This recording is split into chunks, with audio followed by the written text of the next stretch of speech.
Standar masyarakat untuk uhti-uhti. Nah, standar masyarakat ini standar yang udah lama banget ngakar dan kita sebagai perempuan hidup di dalamnya. Contoh sederhananya adalah standar masyarakat untuk perempuan-perempuan yang pakai kerudung agak besar ya, sesuai dengan syariat menutupi dada lah minimalnya. Biasanya nih standar untuk mereka itu harus anggun. Udah gitu auto dibilang kalem, dan dia harus sopan, penurut, dan yang pastinya mereka harusnya banyak tahu soal agama.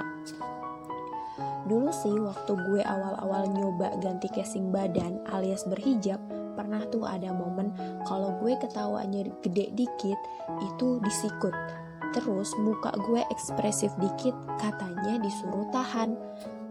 Ketika gue lompat-lompat seneng, disuruh kalem. Pokoknya ada aja deh standar khusus biar gue sebagai muslimah itu kelihatan elegan. Pernah juga pas mau menapat organisasi, ada seorang perempuan berhijab panjang itu ngasih pendapat dengan suaranya yang lembut gitu. Dan pada bilang gini, Masya Allah lembut bener, uhti banget dah. Nah, yang ngomong begini nih biasanya cowok-cowok. Terus apalah gue yang kalau ngasih pendapat itu pakai suara tegas. Bahkan kadang-kadang nih ada yang salah tafsir, dikira gue tuh ngomong suka ngegas. Kalau dari standar kayak gitu ya jelas dong gue bukan uhti gitu. Padahal kan gue cewek juga berhijab. Nah, dengan standar yang kayak gitu tuh gak heran juga kok banyak muslimah-muslimah yang akhirnya bilang gini, untuk menyemangati diri ya, kita ini tuh lagi belajar taat, bukan magang jadi malaikat. Ya, gue suka sih dengan kata-kata ini. Karena apa? Karena memang seorang muslimah itu ya memang sedang belajar taat, bukan magang jadi malaikat yang gak punya kesalahan atau dosa apapun.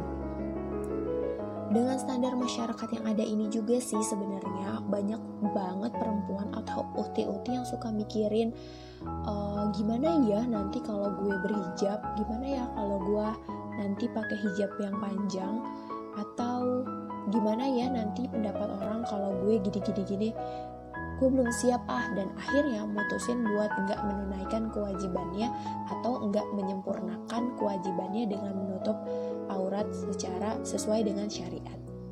Sebenarnya sih isi dari standar-standar masyarakat yang ada itu baik, tapi kan gak semua ya uhti-uhti bisa menuhin standar itu. Tapi kalau untuk usaha mungkin bisa kali ya. Tapi kan ya kita sebagai perempuan, sebagai manusia gitu, sampai kapan mau mendekam dalam sebuah standar masyarakat yang tiap satu dipenuhi akan ada hal lain, akan ada standar lain yang ingin dan dituntut untuk dipenuhi, yang belum tentu standar itu baik buat lo. Bukannya kita punya Al-Quran sama hadis ya yang bisa jadi standar hidup kita. Tuh ya, tenang sini gue ngomong sama kaca ya. Berat sih ya, tapi ya mendingan memang kita menyesuaikan sama standar-standar yang Allah buat gitu. Lagian nih, Allah itu menciptakan kita berbeda-beda, termasuk karakter-karakter kita.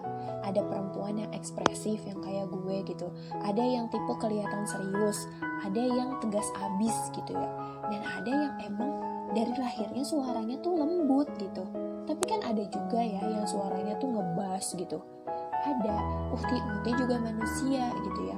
Jadi kita juga nih sebagai perempuan ya gak usah kebanyakan nilai uhti-uhti dari standar masyarakat gitu, termasuk laki-laki juga gitu.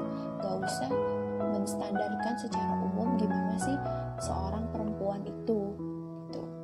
Lagian kalau semua uhti-uhti cuman bisa lembut, terus manut aja, anggun gitu kan gak asik juga ya hidup kita itu kayak flat aja. Kan asik kalau misalnya kita sebagai uhti-uhti gitu ya diajak buat diskusi, bukannya ngangguk doang, ngasih pendapat, speak up gitu kan seru juga ya. Kalau misalnya wajah uhti-uhti itu bukan cuma lembut aja, tapi juga ada banyak keceriaan di sana lewat ekspresinya. Iya enggak? Jadi semuanya itu berfondasi pada keimanannya, bukan standar-standar masyarakat yang harus dipenuhi. Jadi balik lagi yuk, kita sebagai seorang muslimah harus belajar menempatkan bagaimana sih posisi kita dan bagaimana sih seharusnya kita berperilaku. Nggak usah tertekan sama yang namanya standar masyarakat. Oke? Semoga kita termasuk orang-orang yang selalu berusaha berproses memperbaiki diri ya. See you!